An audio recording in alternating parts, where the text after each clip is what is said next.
je l'avais dit l'année dernière sur votre antenne, devenir Premier ministre pour ajouter Premier ministre à ma carte de visite, ça ne me sert strictement à rien et ça ne m'intéresse pas.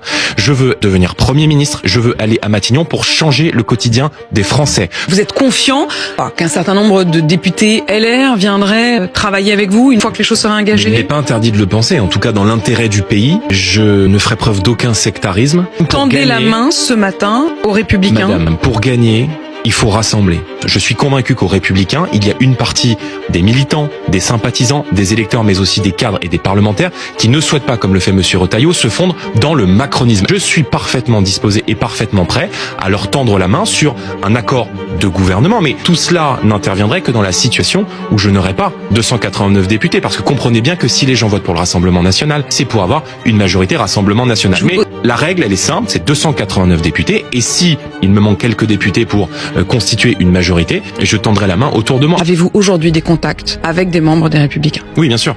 Donc vous dites, au fond, aujourd'hui, ils sont sous la bannière LR en disant j'amène une front d'alliance, mais ils commencent déjà à parler avec vous et à préparer une éventuelle alliance. Je le crois, mais moi je pense que pour gagner, il faut évidemment rassembler.